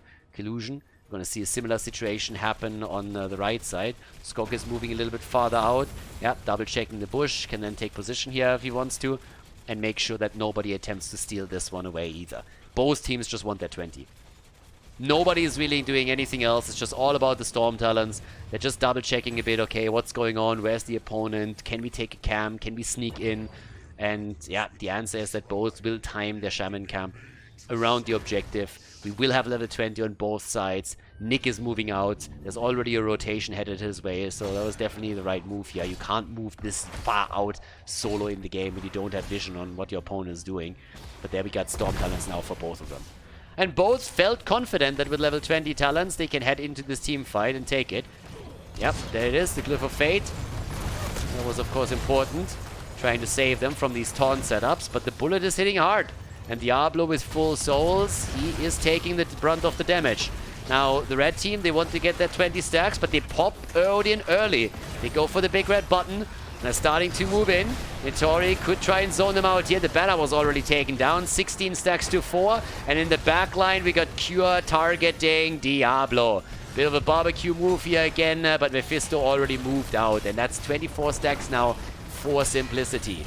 There's at least a good explosion that actually took down a lot of those minions. And at the same time, they also zoned them out. Wall stun comes in. Wit is trying to turn it. There's a little bit more damage from Chromie. Oh, a great move into the backline. There's the silence. Mephisto is dead, so is Anduin. But no one can stop death. And Malthael is gonna be back. Not Mephisto. He's still alive, at least for now. Instead, we have Diablo dying, so that's a 2-for-1 trade. 6 kills to 3. And, well, it is potentially... Yeah, there's an Arcane Punisher. They get it. Another objective. 6 kills to 3. Top lane is pressuring with 3 catapults. And they are moving through the middle without any problems at all to take that fort down.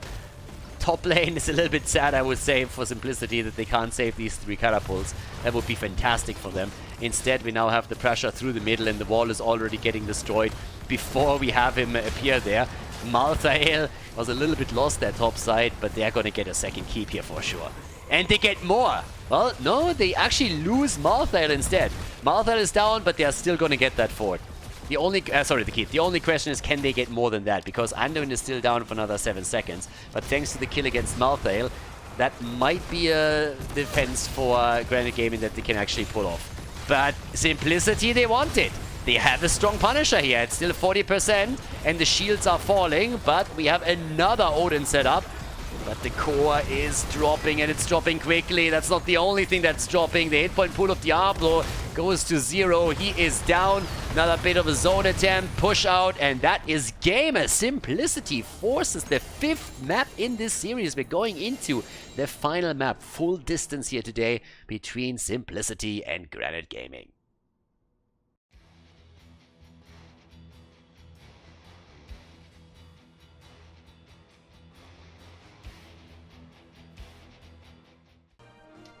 Game number 5, we're going the full distance here today, all the way with Battlefield of Eternity being the last map. Granit Gaming going up against Simplicity, and it is party time. On the left side, Killusion on Ana, we got Lutano on Tychus, Cure on Imperius, Wit on Anubarak, and Hosty is playing Li Ming in the final map of the best of 5. Towards the right side of the map, Nick on Cassia, Svamgrotta on Sylvanas. We got Henning on Stukov, following up the stuns of Nintori on Blaze, and Skog on Muradin. The Dwarf is in the house, everybody. Going straight in for the quest on the first talent. We got also stacks coming in for Cassia herself. A little bit of grenade play by Tychus. And yep, let's get ready to rock and roll over here. Cure is already sitting at the top side, and he's going to play the side lane Imperius today. Ooh, and we have a beetle set up for Wit. Yeah, again, we had it a couple of times, the Legion of Beetles here on level 1, trying to get some additional ones out. They were hoping to get a kill or anything, but yeah, instead we have the jump at the top lane. It's a bait, baby, but Cure nearly dies for it, so yep. That was a close call. They were the ones trying to set up a kill with the Anubarak engage, but instead it was Murid and his boys that moved towards the top and nearly got the drop on Imperius. So he had already to Hearthstone out here. That could have been bad. It's kind of interesting, by the way, to see Li Ming and Anubarak on the same side. So during the draft, they definitely were able to sneak this in somehow. I mean, again, as usual, quick note here that drafts are unfortunately not part of replay files. That's why we can't focus on that. But normally when you see an Anubarak, Li Ming gets picked on the other side because Herd is integrate more or less counteracts the cocoon nearly immediately. So, yep, there's that. Also, if you check that out on YouTube right now, make sure that you check out patreon.com/Khaldor if you want to support the stream on YouTube and Twitch, and also help to continue the coverage here with Heroes of the Storm esports. Always appreciate there, and of course in the same vein also a huge shout out to all of the people already supporting me on Patreon. Very much appreciated. You guys are awesome and you help to keep the channel alive. Yeah, thanks so much for that. Thanks a lot. Yeah, Nubarak at the bottom. I'm not going to be too thankful about those Stormballs that are hitting. Look at Skog, already hitting the first two. I wonder if he goes into the level 4 as well. That's something that the Korean players and the Chinese players have done a lot in the recent Korean tournament. And if you haven't seen that yet, you should also check it out on the YouTube channel. There's actually a playlist where all of those matches are gathered, and especially the later rounds were kind of insane. Now, if you're missing some of the former HGC players on their home server, especially the Korean players, and you haven't seen the Korean tournament yet, you should definitely check that out. It's listed on the main page of the YouTube channel. So the later stages, especially semifinals and grand final, were pretty insane, and there were some interesting twists to it. But the one thing that became very apparent in the Korean tournament was that they have a very different style. Nice whip. A very different style in a lot of the heroes that they play, and one of the heroes that they really emphasized very, very highly compared to what we see in the West is Muradin, with this build that we're now seeing with Sledgehammer. And Sledgehammer, of course, on this particular map has a bit more value because you can also use it against the Immortal, but the Koreans use it pretty much on every single map that is out there. So they had a few really interesting priorities, and for example, completely disregarded Medivh, which was kind of interesting too. But either way, now that we're here in our 5th map, we now have Triumvirate for Liming. She's obviously going to follow that up still with Calamity here. Bigger they are for Tychus. And it's time for the teams to go for the objective. We have also Anna with Liming later on in the game, getting that Nano Boost Burst combo setup out. Oh, but talking about bursts and combos. A lot of stuns dropping onto Cure, who has not used his medallion yet. He's actually moving out of it, not sacrificing anything here in this early stage of the game. And there's always the question if it's worth it to use a medallion cooldown this early when the death timers are still this low. It's always, I guess, a bit dependent on what situation you are in and what the situation on the objective is right now. But everybody pretty much dropping low in that last fight between the teams. And now we'll see what else they can actually pull off here and who takes the lead. Because at this point, it seems that the red team gets a bit ahead on the Immortal damage. And they are starting to burn that down with the help of Sylvanas. Very, very quickly. Halftime show ends up in their favor. We still are waiting for level 7 talents, of course, to kick in for both teams. Tychus is defending the top lane right now as the Immortal shifts position. Yeah, and they're burning it down. It's going to be a race. And I don't know, Granit Gaming is going to be able to win this one. Easy peasy, no problem whatsoever. Yeah. Blue team just not strong enough on the Immortal damage to get this one locked in. Now level 7 talents will be ready, and that's the first push through the bot lane and a potential play for the first fort in the game. Level 7 talents are ready just in time for it too. And let's see what they can actually do with this. Yeah, it's gonna be interesting after level 10, because honestly, what we've seen from Hosty throughout the entire series was absolutely stellar. If he gets a nano boost and can really carry the team with that, get a couple of good connects with also Calamity, I could totally see him carry his team to victory here, despite the fact that things are looking a little bit tough now. Svamgrota is emphasizing or enhancing the push even more with his Sylvanas plays right now, so they might walk away with the first fort here. But Hosty has been doing great in the series, and once that he gets an honor boost from Collusion, it could really be him that... If he put the backpack on today, he could definitely carry them to victory here. Let's put it like that. Time will tell. For now, they're on the receiving end of the beating. Yeah, the fort is down, and that is as good as it gets usually with the first objective. I mean, that's just fantastic. Objective number 1, 5 minutes in, and you take a fort down. Hell yeah, you're gonna go for that. 5 stacks for Muradin. Level 4 obviously also helps him with the baseline as well, so we'll see. But towards the top, we have our Plague and Hosty already moving in with the rest of them to make sure that they are getting at least one of the 2 Khazra camps. Bot lane gets still pressured. And yeah, 15 stacks for Cassia. Not really a whole lot, but she didn't really get a lot of chances to stack, so Nick is a little bit low on the stacks, at least for now. But as I said, we didn't have that long and drawn-out fight over the Immortal in the middle of the map, where Cassia then can get stacks together. Muradin, by the way, going into the heavy impact here. When the rotation towards the top is underway, someone has to react to the push at the bot lane, and it's Tychus. And that opens up a chance for Granit Gaming to get some damage onto the top wall and take maybe some of those turrets down with the help of Svamgrota. That's currently what they're doing here. Yeah. One is going to be down in second. Muradin. Yeah, Little Dwarf doesn't even have to hop out. Instead, he connects another Stormbolt and adds one more stack. But yeah, with Tychus still being stuck at the bot lane, they go through that wall. They take it pretty much completely. Yeah, Good sleep dot. Can they follow up? Yes, they can. There's the medallion. That was a good one. Baiting the medallion out, making sure that that has to be used. That was a neat one. Nice little play for them here. And now they can go for their own shaman camp to put even more pressure onto the top before the objective starts. And both of them are going to do that again. For the blue team, it's more so important that they are keeping the pressure away from the bottom keep. Level 10 abilities, they're both so close to them, especially with that minion wave that gets currently soaked from Nubarak and Imperius, that we're going to see those Storm Talon fights in just another second. Muradin with another Storm Ball, using that Sledgehammer value here. Going also into the Avatar, as you would expect. Wailing Arrow is in. Okay. And who's going to win the halftime show? With Sylvanas moving in. I mean, it's insanely close. It's one of the closer ones that we've seen recently.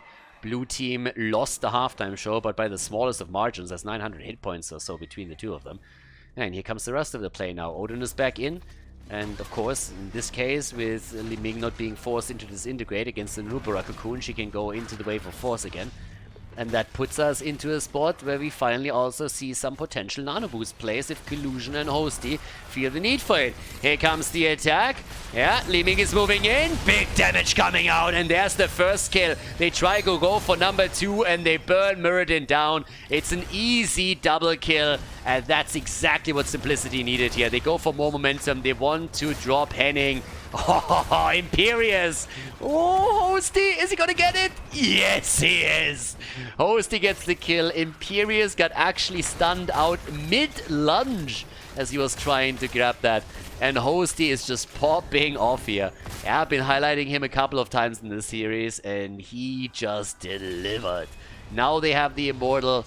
3 kills to 0. Yes, those were the first 3 kills in the game. And that's an opportunity to, well, actually, that's an opportunity to maybe get some additional damage in. But I was about to say, that's an opportunity to repay the favor and make sure that they get a fort themselves now. So top lane is going to be the focus. But Hosty is already waiting in the wings here for another good combo and connect some damage with Muradin. Nano boost is going to be ready in another couple of seconds too, so there's that. Yeah, and they still have Odin. They didn't have to use a whole lot of heroic abilities in the last fight. Odin gets stunned out for just a second, but Lutana can drop some serious damage now. And they're pushing this way past the fort. That fort is going to be a freebie for them now. Even with the shields on the Immortal already lost, who's going to stop them here? That's a 4 down. And that's a pretty solid second objective for them. Nice. They also have a lead in experience. Some of that is going to evaporate by the minions that will be taken now at the top lane. Damage output, 16,000. I mean, look at that damage output. 16,000 for Li Ming. That's pretty much all that you need to know at this point. That's really just Hosty doing his work. Another connect from Cure. Really, really good lunges here with the spear connects. Good for him. Trying to set up Hosty as much as he can. Cassia, the top damage for the red team, is only sitting at 10,000. Yeah, Muradin, of course, once he gets his 13, is also going to go into the Bronze Beard Rage over here. We're going to wait for that. The Illusionist for Li Ming will kick in soon too. Teams are more or less even. At least even in structures. It's a gap in experience that divides the two. So there's that. Cassia with the 25 stacks on her baseline. We make the play again. Yeah. In comes Hosty. Looking for that angle. Looking for a bit more damage. Skok was eating some of it. Was ensuring that there was not too much damage connecting with the backline. It was a bit more too squishy. Here comes the Illusionist as expected. And once again we are also seeing the spray and pray. Well, that has been pretty much consistent. I mean, Lutano and Nick play a very similar style on Tychus. Nick has been the only one up to this series that has really invested heavily into the grenade talents. Again, some of that was changed in the recent patch, but Lutano is adopting a very similar style than his European counterpart here. Okay, big push at the top. And normally that would be a bit of lost experience, but thanks to those experience globes, the Cure is going to be still in time to soak all of this up. 13 talents are ready for both of them. And that has also now the added benefit for Stukov that he can start to lock targets down that Muradin initially stuns out. The virulent reaction is going to be big for that. We also see the Windrunner here, so another one. It gives a bit more flexibility over to Svamgrota to maybe make those aggressive plays, as long as he can avoid being stunned out. And making the plays here. Skok is a little bit slower this time on the stacks for his baseline on the level 1, so it's not that much damage, but it's definitely more than enough to give them the half-life show again. Muradin with Sledgehammer can deliver a lot on the Immortal. especially as the game continues. Once that we're heading into the later stages, he has more stacks and also the cooldown reduction on the auto attacks. He can do a lot here. They're put into a defensive spot now. But again, this is for all the marbles. This is game 5, everybody. Best of 5 series is gonna end here, one way or another. Yeah, they make the play and the kill. Easy lockdown on Blaze. No chance for him to drop the bunker. Now they're just Odin up again. Cure gets attacked, but he has the shield down, and there's even the move against Muradin. The lunge connects, sleep dart, another one dead. Beautiful moves here.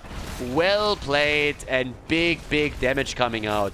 They go for the Immortal, and this one is an easy lockdown. But just look at Muradin here. He gets cocooned first, and they all just line up to take him down once that he pops out. Sleep dart, stuns, everything hitting hard, and that's 5 kills to 0 now. The top fort has fallen. That's the downside. Granit Gaming's camp has done a lot, so Simplicity is now behind in structures again, which is gonna force them to do some serious work now with that Immortal at the bottom of the map. They are level ahead though. There's a huge difference in experience alone through the fact that they have taken 5 kills. I mean, just look at this. This is 4,000 3 heroes alone.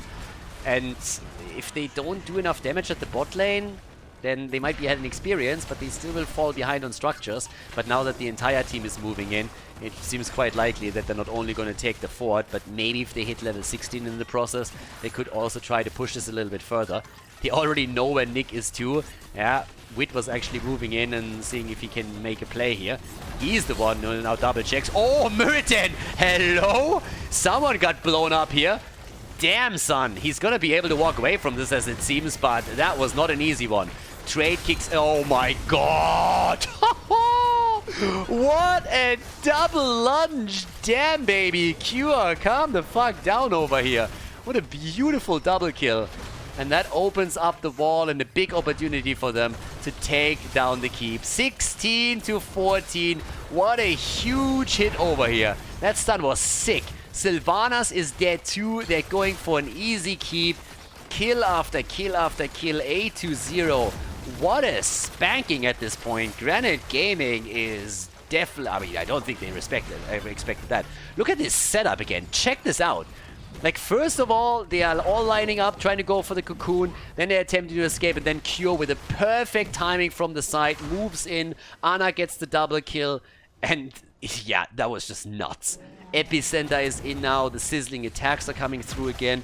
Mirror Ball. Damage output on... Hosty alone with his living is on 25,000. We got 23k for Tychus, but we got some serious setups here. Granit Gaming hasn't gotten a single kill. Not one. And Notorious riding around on a frozen piece of pea again. So I'm not so sure about that. Again, guys, never ride, eat, or do anything with yellow snow. You don't want to do that. Just a little bit of a tip. Don't do that. It's not a good look on you. Yeah. 8 kills to 0. They get peed on, pretty much, right now. But here comes the Will of the Forsaken. Okay. And also on top of that, we have the Static Electricity. It's time to fight. It's time to look for some kills. Honestly, they need kills. They need something to bring them back into this, and I don't see anything else but kills bringing them there. They need momentum. How do you get that? Well, you claim a numeric advantage by dropping a couple of names. So let's see if they can actually do that. Okay. Halftime show, they could maybe grab that again. They have the better race. We've already seen that a few times. Nice, there's the lockdown. Do they have a follow-up? They don't. Not enough at least to get a kill against Cure. Yeah, but that's the spirit right there. If you get another lockdown like this and you have Muradin moving in and... yeah, then maybe. Alright, there's the setup. Skork on the way back and... well, even the Wailing Arrow saved them a little bit, but they're already on the way back. Nick is getting crushed through... oh, and there it is. The cocoon comes out and they're setting this up. Bunker early on already, trying to save him. Nope, not happening. Nope. Taking him down, Muradin is dead. Oh my god, what a follow-up again. Hosty, seriously, bro. They're coming in with kill number 2. Henning is dead. That is 3 kills, everybody. They get Muradin, they follow it up with a second, and now they are going for core. 3 down, they all move down to the bottom of the map. 11 to 0. Yeah, Granit Gaming is getting shut down harder by Simplicity than California got shut down by COVID. Damn, son. That is a spanking that they're getting here. In comes the attack against Blaze. That could nearly be a kill. Could be another one. Are they going for the dozen? Yeah, they're trying to. And he dies. That has to be game. What? Well, they actually fall back because the respawn is there. They were trying to go for it. Not quite, but now they can go for the Immortal at least. I actually appreciate that they have the discipline to say, let's not go core here. They realized that death timers were a bit too low. They didn't want to risk anything. They said, guys, we are so far ahead right now. If we lose, if we get wiped at the core, then they catch up in experience and we might still lose the game. So that was actually a pretty good setup here.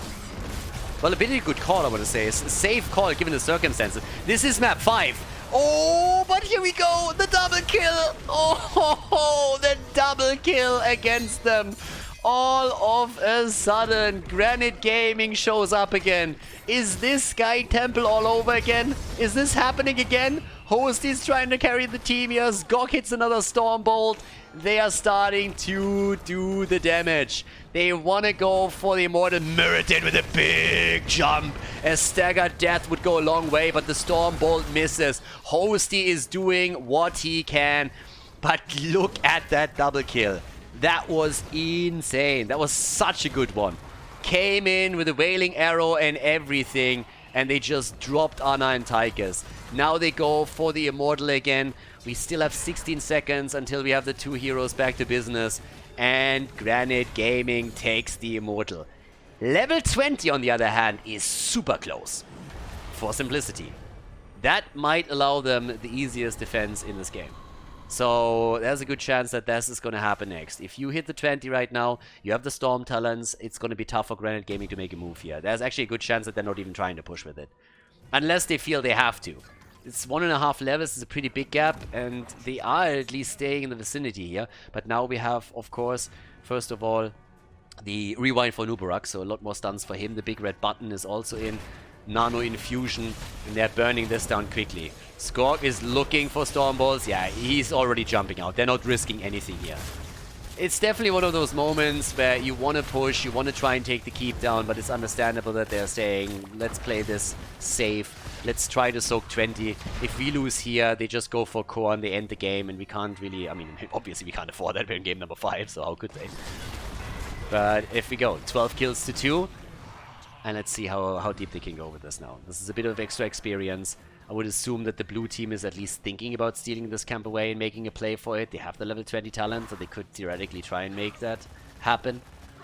But if I'm on Simplicity, I'm worried about Sky Temple now. I have Sky Temple very much so embedded in my head, living there rent-free, and I would probably be a bit afraid that this happens again. They dominated on Sky Temple for such a long time, and then the last team fight turned it all around, and all of a sudden Granit Gaming is winning. And over here we saw a similar picture, 12 kills to 0, fantastic position on the map. Then they lose 2 heroes in a quick snappy encounter where Granit Gaming finally locks in their stuns, gets the pierce through, and is able to follow up with the Wailing Arrow and the damage output, and then it turns a little bit. Now, the lead is still there. The bottom keep has been destroyed by Simplicity. They're still slightly ahead in experience. Stats advantages also matter through levels. They still have a Storm Talent advantage, but the question just is for how much longer. And there it is, the steal on the camp. They finally decided that they would make a move for it. So in we go. Let's see how much farther they can go. Can they maybe even poke the top lane a little bit and take that wall down? 20 is so close now for Granit Gaming.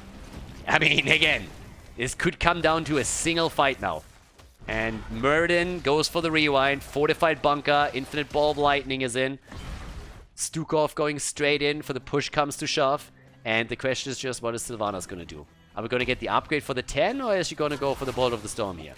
Is she going to jump out? Talking about jumping, Murden is jumping in already. Immortals are up. And they can try for the pressure play now. Here we have it. Right now, there's the Bolt of the Storm, trying to play it a bit safer. A lot of mobility now on the team. A lot of mobility on them. And they're looking for the angle again. They're looking for that lockdown, for that Wailing Arrow follow-up, and then the kill.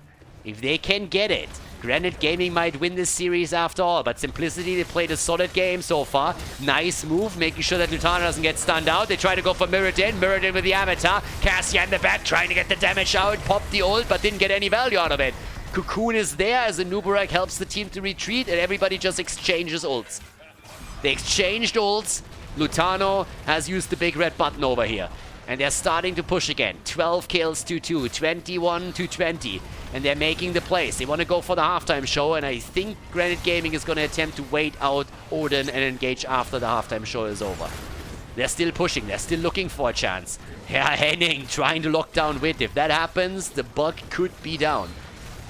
A little bit more poke. Halftime show is still not accomplished. And everybody trying to reset. Going for the fountain. Resetting, pre-tapping, turning it against Satori. 1 stun, 2 stuns, they're going for him. Where's that bunker when you need it? On cooldown, no chance, and Blaze is down. Blaze is dead, 5 versus 4. This might be the moment. Simplicity. They smell blood in the water. They want to go for the follow-up. They're moving in. Hosty is coming through, looking for the wave of force. There's the epicenter value. Bam! Big setup, big lunge. The jump as Mirrodin comes in. Stukov is down. Anna is dead too. They go for the counter kills. And here comes Hosty, popping heroes like pimples, taking down Cassia, making the play happen, getting another kill. Hosty is on a fucking roll right now. They go for the kills one after another, and now with only Mirrodin alive, they move down to the bottom of the map, through the bot lane, and trying to make their play for core to decide the best of 5 in their favor. Mirrodin, the only survivor, and this is more or less a hopeless defense. He gets cocooned immediately, shut down right away. Blaze is going to be back in 8, but this is the 3-2 victory for Simplicity. There's no doubt about it. The damage is there. They go for Odin once again, and with only 40% remaining on the core, there's no doubt who wins this series. Fantastic best of 5. Simplicity pushing it to the final map and deciding it in their favor. They take it. They take down Granit Gaming with a 3-2 victory on the 3rd Playday of the CCL.